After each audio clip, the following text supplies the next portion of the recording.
Shalom, selamat bergabung dengan Menara Doa Pagi. Mari kita masuk kepada hadirat Tuhan, kita menyembah Tuhan, kita percaya di dalam hadirat Tuhan ada ketenangan, ada kekuatan, ada hikmat, ada kesanggupan untuk kita melewati kehidupan yang sulit ini. Mari bersama-sama kita nikmati hadirat Tuhan.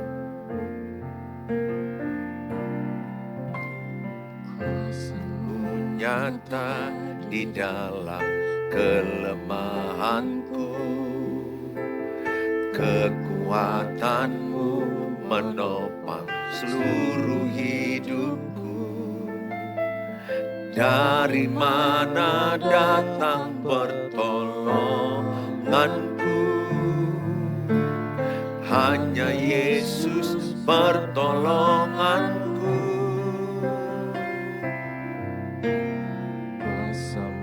Nyata di dalam kelemahanku, kekuatanmu menopang seluruh hidupku. Dari mana datang pertolonganku? Hanya Yesus pertolonganku.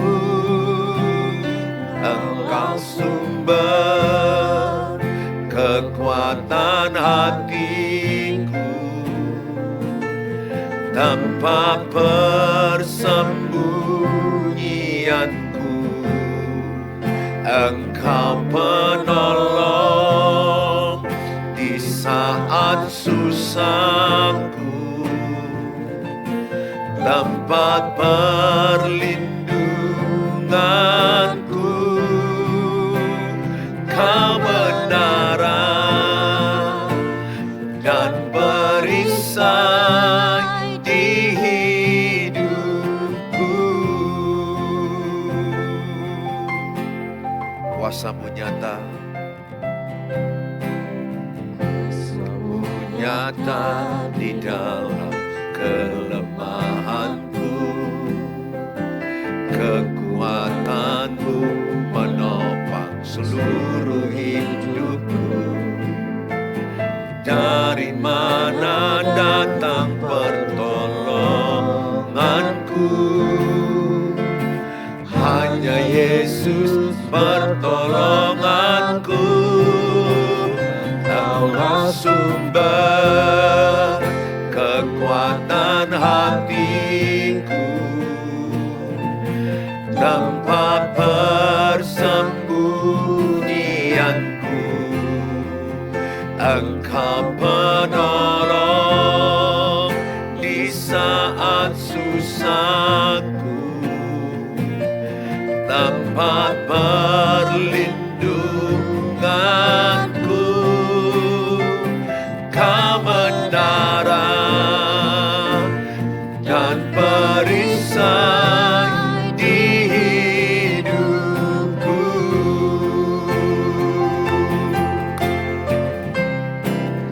Engkaulah sumber kekuatan hatiku, tempat persembunyianku. Engkau penolong di saat susahku, tempat perlindunganku. Kebenaran dan perisai di hidupku. Engkaulah sumber kekuatan kami. Engkaulah sumber kekuatan hatiku, tempat persembunyianku. Engkau penolong di saat susahku, tempat perlindunganku. Kebenaran dan perisai di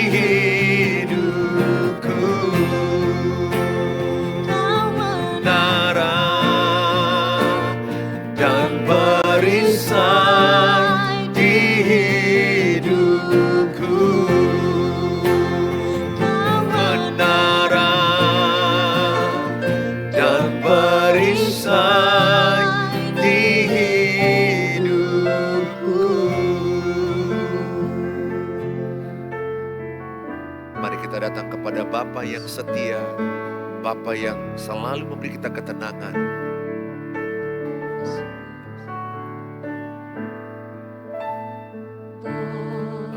Bapa, Kau setia, Bapa, Kau mulia, tenanglah jiwaku, aman bersamamu.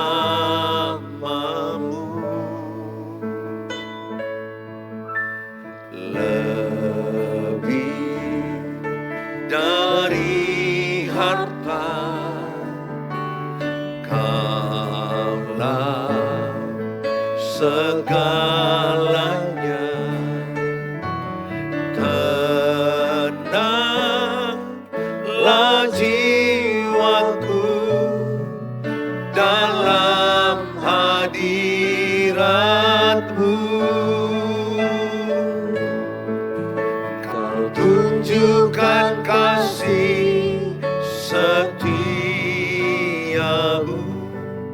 Kau menyediakan yang ku perlu. Kau setia, Kau mulia, dulu, sekarang, dan selamanya. Kau tunjukkan kasih setia-Mu, Kau menyediakan yang ku perlu. Kau setia, Kau mulia, Bapa, Kau setia.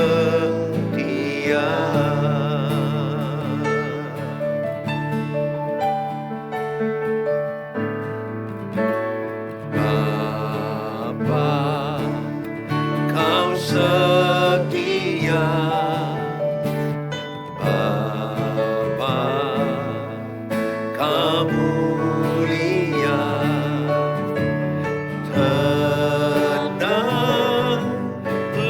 jiwaku, aman bersamamu. Lebih dari harta, Kaulah segalanya. Tenanglah jiwaku dalam hadirat-Mu. Kau tunjukkan kasih setia-Mu, Kau menyediakan yang ku perlu. Kau setia, Kau mulia, dulu, sekarang, dan selamanya. Kau tunjukkan kasih setia-Mu, Kau menyediakan yang ku perlu. Kau setia, Kau mulia, Bapa, Kau setia. Sekali lagi kita katakan, Kau tunjukkan kasih setia-Mu, Kau menyediakan yang ku perlu. Kau setia, Kau mulia, dulu, sekarang, dan selamanya. Kau tunjukkan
Bapa yang setia.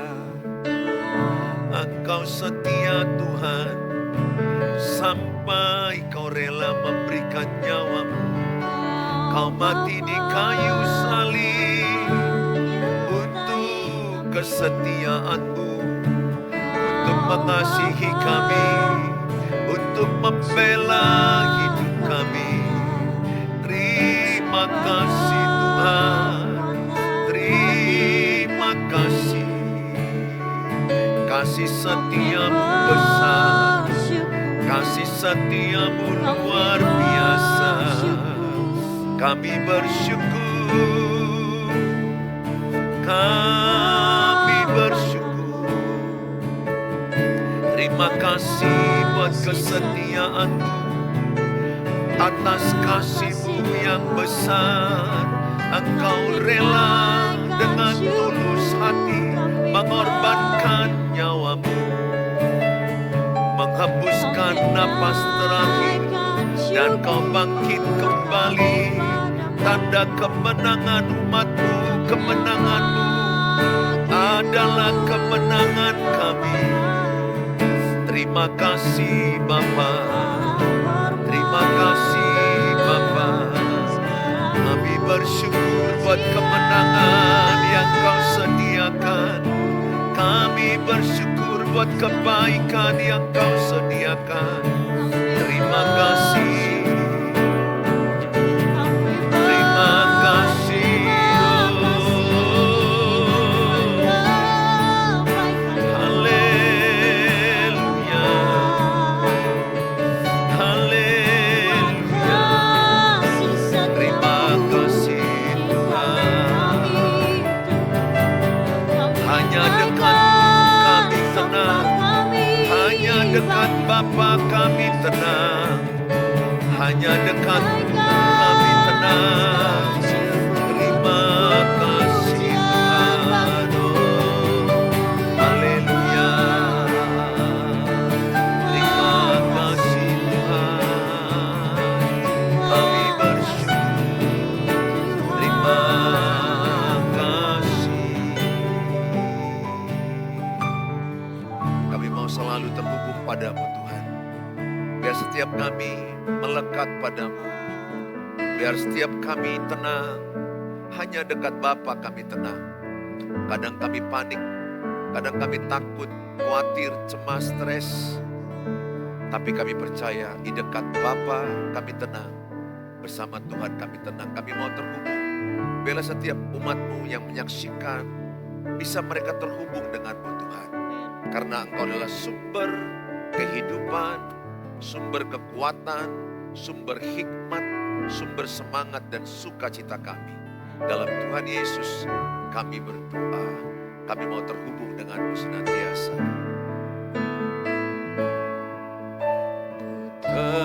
Terhubung dengan-Mu, selalu melekat di hatimu. Firman-Mu itulah dasar hidupku, yang berdaulat atasku. Ku terhubung dengan-Mu, terhubung dengan-Mu, selalu melekat di hatimu. Firman-Mu itulah dasar hidupku, yang berdaulat atasku.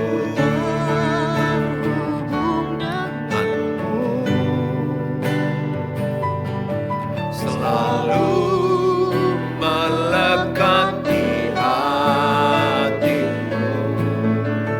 Firman-Mu itulah dasar hidupku, yang berdaulat atasku. Terhubung dengan-Mu, selalu melekat di hatimu.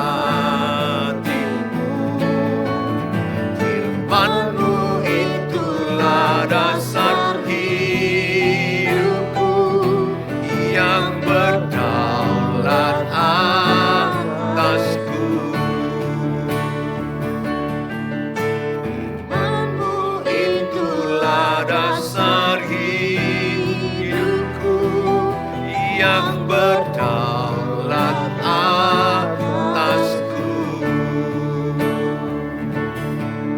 Firman-Mu itulah dasar hidupku yang berdaulat atasku. Mari kita berdoa. Bapa di sorga, dalam nama Tuhan Yesus, semua kami diberkati dengan pujian penyembahan. Tuhan memberkati semua kru di Menara Doa Pagi. Tuhan memberkati semua yang menyaksikan. Tuhan memakai siaran ini jadi berkat, menguatkan, menolong, menghibur, memberi hikmat, solusi lewat firman Allah. Urapilah Tuhan semua yang menyaksikan, kapanpun, dimanapun, siapapun, situasi apapun yang mereka hadapi. Biar mereka menghadapinya dengan iman, menghadapinya dengan tenang bersama Tuhan. Mereka tidak panik menghadapi tekanan, tapi bersama Tuhan mereka akan mendapat ketenangan. Di dalam nama Tuhan Yesus kami berdoa. Amin. Amin. Shalom, selamat pagi semuanya.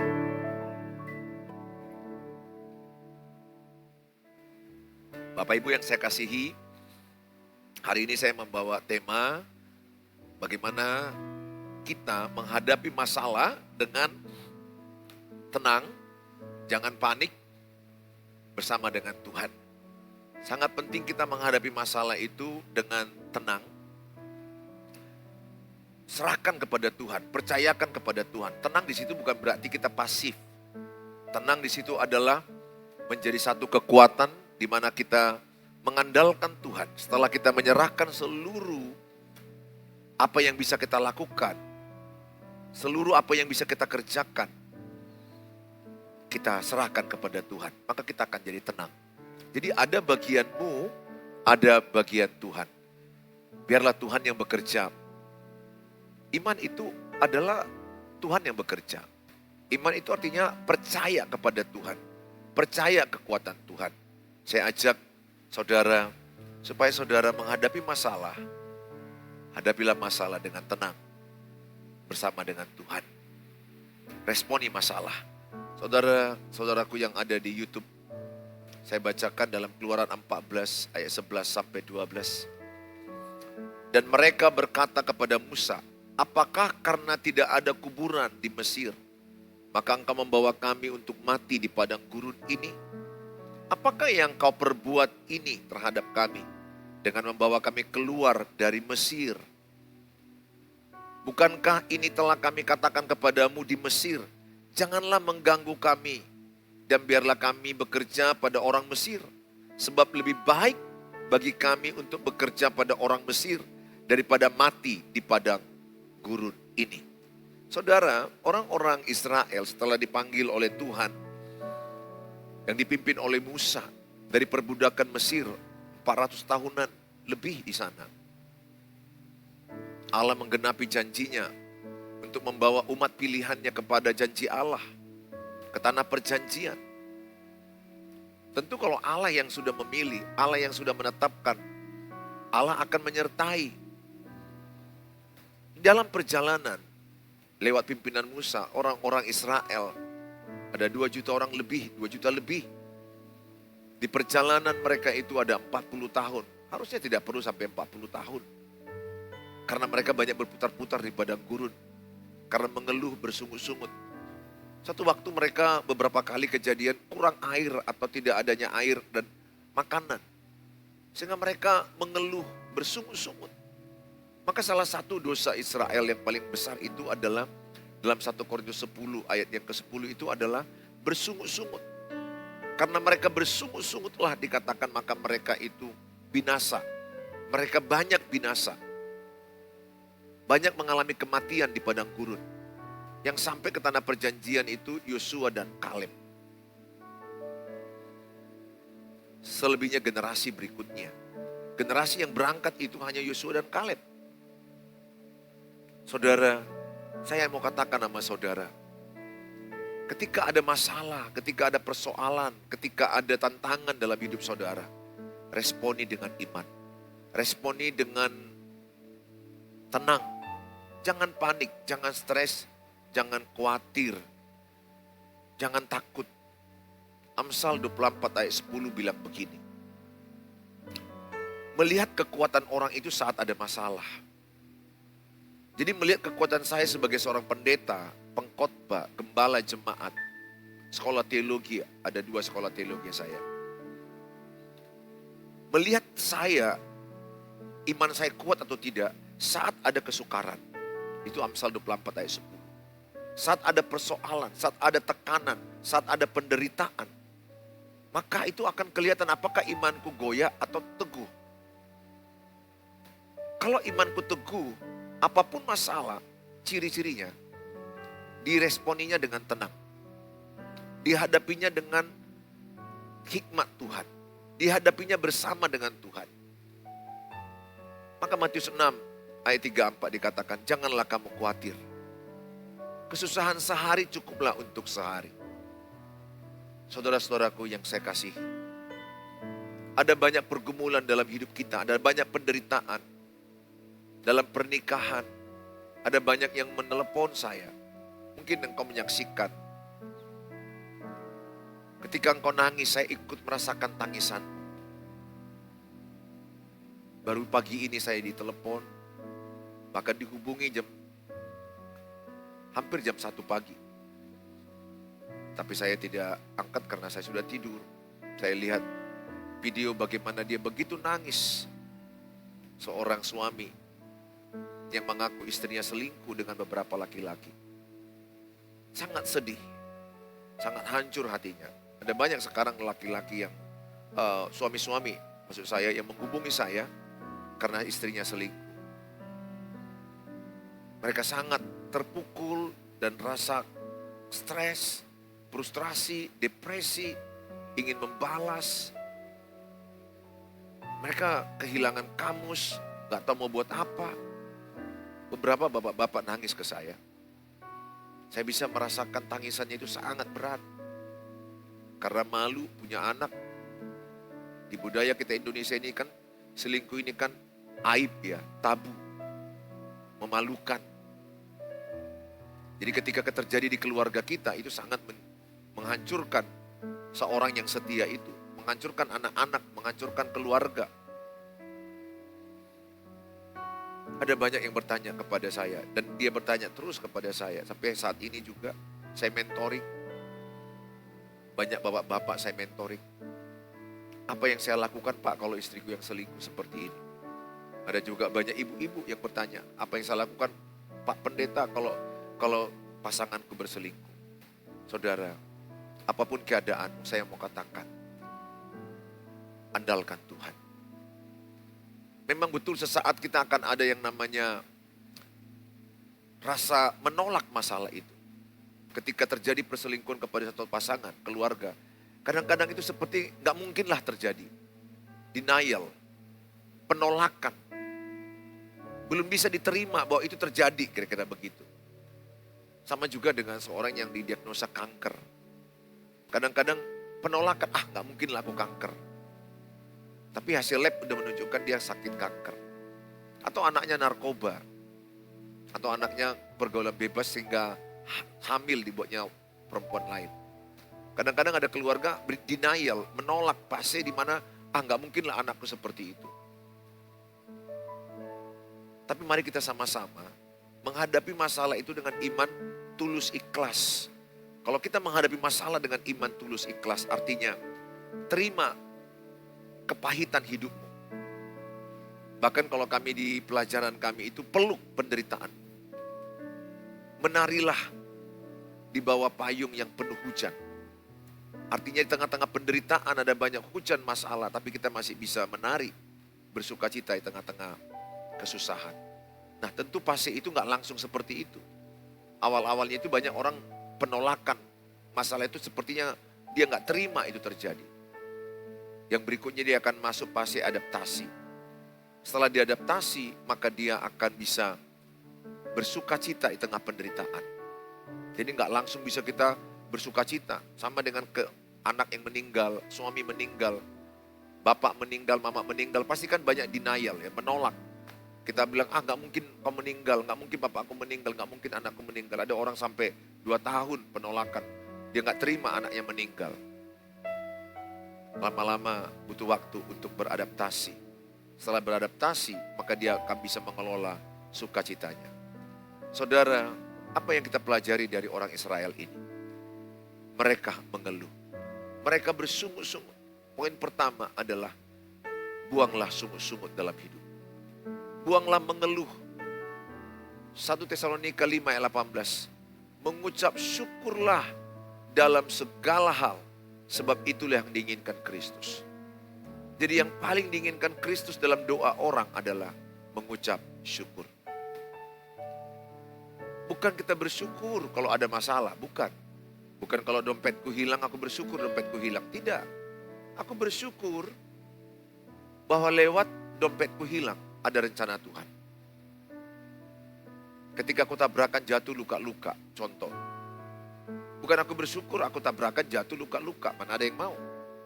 Tapi aku bersyukur lewat tabrakan jatuh luka-luka aku di tempat tidur, di rumah sakit, bisa lebih dengar firman, lebih dekat ke Tuhan, menghayati arti hidup, mendekatkan diri kepada Tuhan, sehingga mengucap syukur dari sisi lain. Oleh karena itu saya mau katakan sama saudara, ketika ada persoalan jangan langsung panik, jangan langsung stres. Alkitab berkata bahwa di dalam ketenangan itu ada kekuatan. 1 Petrus 4 ayat 7. Yang pertama tadi, jangan bersungut-sungut. Yang kedua, berdoa supaya engkau tenang. 1 Petrus 4 ayat 7. Kesudahan segala sesuatu sudah dekat. Karena itu kasihilah, karena itu kuasailah dirimu. Dan jadilah tenang supaya kamu dapat berdoa. Kesudahan segala sesuatu sudah dekat, karena itu kuasailah dirimu. Dan jadilah tenang. Memang ketika peristiwa pahit itu terjadi, kadang-kadang kita histeris ya. Menolak, nangis, berteriak. Itu manusiawi. Gak apa-apa. Gak apa-apa, itu manusiawi. Jalani. Kadang-kadang butuh waktu seminggu, sebulan, ada orang setahun. Makin cepat Bapak Ibu menerima, makin cepat tenang. Makin cepat selesai. Makin lebih cepat menemukan hikmat dan solusinya. Dan makin cepat menemukan kebaikan Tuhan di balik masalah itu. Nah, kalau Bapak Ibu tenang, menguasai diri, baru bisa berdoa. Sangat penting dalam ketenangan itu kita jadi bisa berdoa. Berdoa itu menyerahkan kepada Tuhan. Mengandalkan Tuhan, melibatkan Tuhan. Pokoknya yang sebisa kita lakukan, lakukan. Mana bisa istri menjaga suami di mana-mana? Mana bisa suami jaga istri di mana-mana? Mana bisa orang tua jaga anak-anak di mana-mana? Dalam hidup ini ada yang kontrol, ada uncontrol. Kita nggak bisa mengubah orang, itu uncontrol. Kita nggak bisa tahu cuaca besok, itu uncontrol. Kita nggak tahu bisa peperangan tahun besok, uncontrol. Ekonomi global, uncontrol. Yang bisa kau kontrol adalah apa? Dirimu sendiri. Emosimu, marahmu, khawatirmu, takutmu bisa kau kuasai. Kuasai, latih diri. Ingat 1 Yohanes 4 ayat 4. Roh Allah yang ada pada kita lebih besar daripada roh dunia ini. Sehingga pesan saya, ayo kita sama-sama berlatih yuk, menguasai diri. Maka ketika kita melatih menguasai diri, kita tenang. Dan terlebih kita belajar menyerahkannya kepada Tuhan, berdoa. Bawa pujian penyembahan. Saya kalau sudah mengangkat pujian penyembahan seperti tadi, ketenangan itu datang.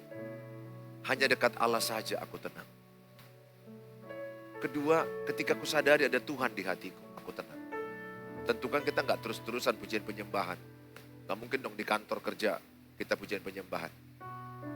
Tapi kesadaran bahwa Tuhan ada di hati kita membuat kita tenang. Yang membuat kita takut dan cemas khawatir itu kan kita lupa Tuhan ada bersama kita.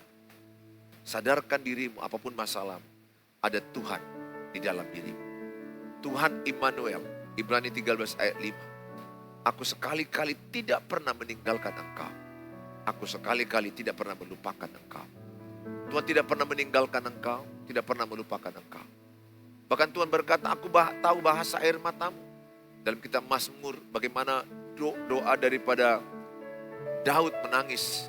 Allah berkata, aku menampung air matamu di Kirbat. Di tempat Allah, setiap penderitaan, setiap tangisan ditampung Allah. Mazmur katakan, orang yang menabur dengan air mata akan menuai dengan sorak-sorai. Lihat bagaimana Hana menangis menjerit ketika Imam Eli melihat dia seperti pemabuk di rumah Tuhan. Tetapi dia berkata, aku tidak mabuk, tapi aku sedang mencurahkan isi hatiku. Ketika madunya penina selalu mengejek, menghujat dia. Lihat air matanya ditampung Tuhan. Lahirlah Nabi Samuel yang dipakai Tuhan luar biasa. Roma 8 ayat 28. Allah turut bekerja dalam segala perkara untuk mendatangkan kebaikan bagi orang yang mengasihi dia, bagi orang yang terpanggil di dalam melayani dia. Apapun masalah yang saudara hadapi, peganglah Roma 8 ayat 28 bahwa ada rencana baik Tuhan. Saya sudah melihat dari sekian banyak masalah yang kualami. Awalnya kulihat gelap, awalnya kulihat tembok, tidak berujung masalah ini. Bahkan yang lebih parahnya lagi, sepertinya hopeless, putus asa. Gak ada lagi sukacita dari masalah itu. Yang ada hanya tangis dan kekalahan. Iblis terus menaburi dalam pikiran saya. Aku akan begini, aku akan begini, aku akan begini, akan hancur. Taburan iblis. Ingat, peperangan itu dalam pikiranmu. Battle in your mind. Iblis terus menabur. Engkau akan mati, engkau akan sakit, engkau akan kalah, anak-anakmu akan hancur. Apa yang kau kerjakan akan hancur. Kau tidak berharga, kau tidak apa-apanya. Engkau lemah, engkau salah. Iblis mengintimidasi. Dosa-dosaku yang lama diingatkannya, kau berdosa dulu begini, kau salah dulu begini, kau tidak layak. Kau hancur, kau kalah. Iblis terus menaburkan itu kepada banyak orang. Tapi ketika kita dekat Tuhan, kita datang menyembah Tuhan, kita berdoa, kita baca firman Tuhan, memperkatakan firman. Firman masuk dalam pikiran kita, masuk dalam pikiran saya. Semua tuduhan iblis itu lari, keluar. Yang muncul dalam pikiran saya sekarang, firman Allah. Firman Allah membingkai otak saya.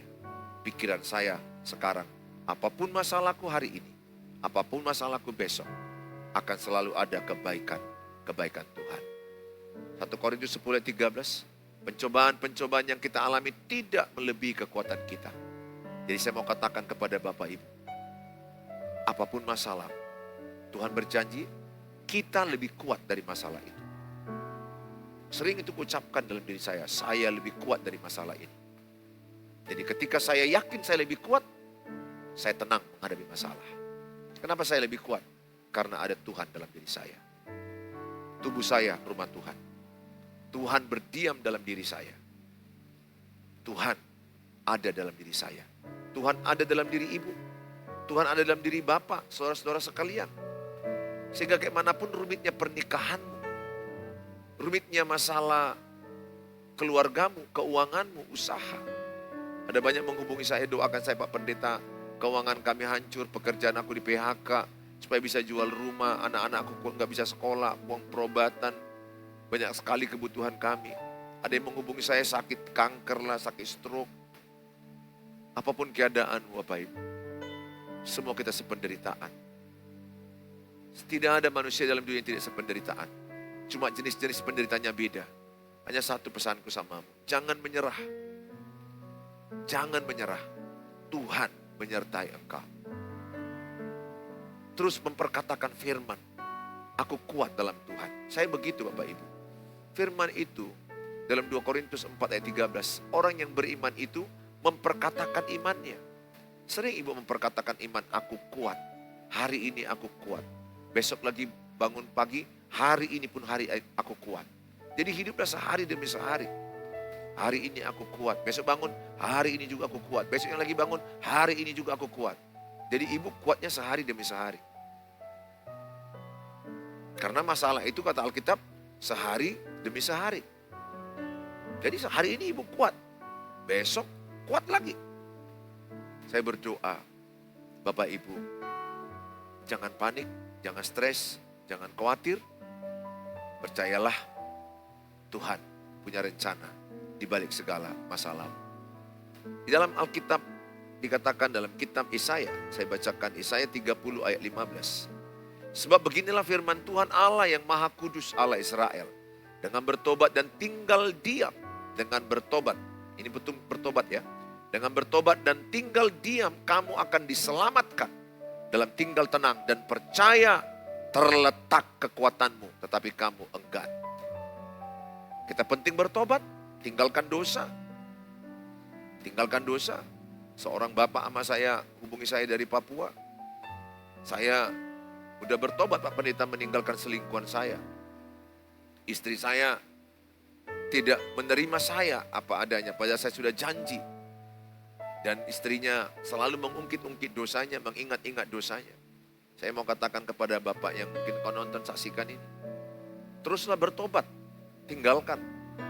Tapi jujur, dalam pertobatan perselingkuhan, pasangan yang setia itu trauma.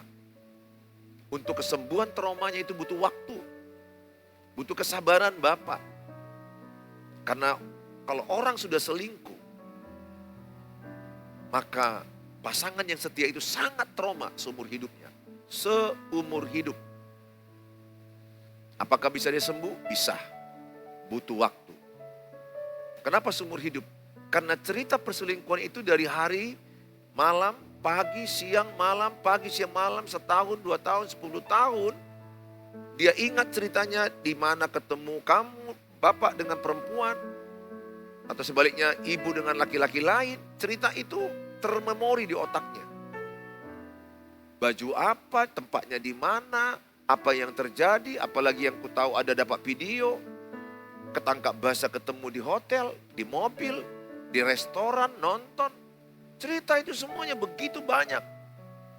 Sehingga orang yang berselingkuh meninggalkan trauma kepada pasangan setianya seumur hidup. Tapi Tuhan sanggup menyembuhkan kalau yang setia itu mau mengampuni. Melepaskan pengampunan pelan-pelan, butuh waktu.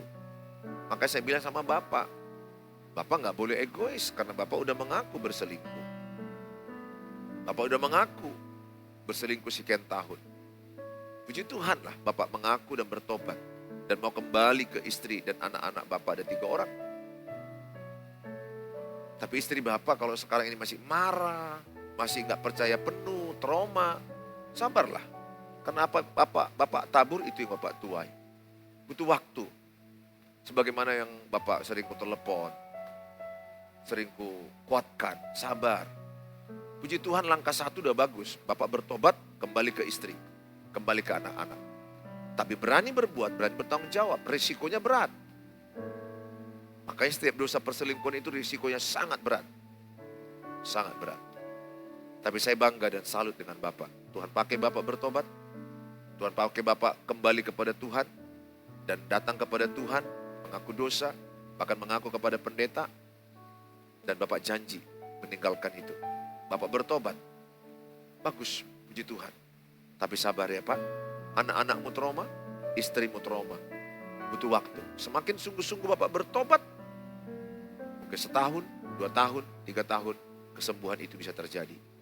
Trauma istrimu, anak-anakmu bisa berubah. Alkitab ini berkata, dalam tinggal tenang dan percaya terletak kekuatan.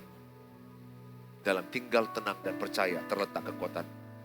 Pak, jangan lagi marah-marah, tenang, serahkan sama Tuhan.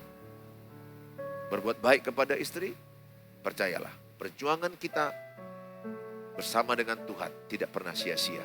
Tuhan akan kembalikan keluarga Bapak, sehingga Bapak, istri dan anak-anak bisa kumpul kembali. Saya sangat senang beberapa yang saya layani, mereka bisa kembali utuh bersama istri sama anak-anak mereka, bersama suami, ayah ibu. Beberapa orang yang menghubungi saya, makasih Pak Pendeta, kami sekarang sudah bersatu kembali. Semua itu karena kasih karunia Tuhan. Saya sebagai keluarga rohanimu, Bapak Pendeta yang sangat mengasihimu, mendoakan kalian tiap hari, saya support kalian. Jadilah keluarga rukun damai. God bless you. Tuhan Yesus memberkati kita semua. Ya, saudara menyaksikan tayangan ini, silakan kasih komen-komen di mana saudara bisa tempat tinggal saudara. Kalau mau hubungi saya di WA 0811 0811 63 7347. Tapi untuk sementara chat dulu ya. Kalau call langsung agak sulit karena saya sudah sangat sibuk jadwal. Mana lagi ini menjelang Natal. Saya harap saudara bisa sabar. Tapi saya akan usahakan membalas. Saya mendoakan saudara setiap malam karena saya menganggap saudara adalah keluarga. Keluargaku dalam keluarga rohani. Tuhan Yesus memberkati saudara. Silakan share tayangan ini kepada banyak keluarga-keluarga, kepada banyak orang. Supaya apapun masalah, hadapilah dengan tenang.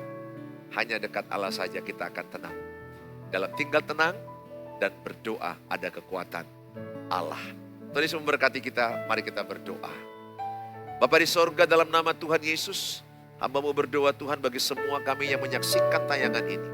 Apapun masalah kami, mungkin masalah pernikahan, masalah keluarga, keuangan, kesehatan, pekerjaan, hubungan, kami berdoa bahwa semua masalah yang Kau izinkan terjadi adalah mendatangkan kebaikan bagi kami.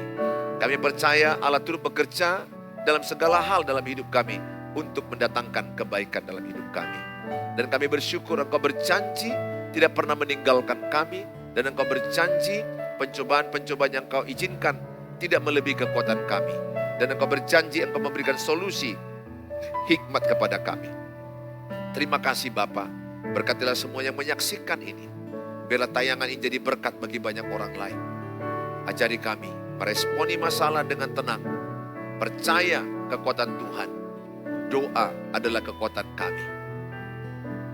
Kami belajar tenang karena ada Tuhan Yesus menyertai setiap langkah-langkah kami. Terima kasih Bapa. Dalam Tuhan Yesus kami berdoa. Haleluya. Amin. Amin. Shalom. Sampai ketemu di waktu yang akan datang.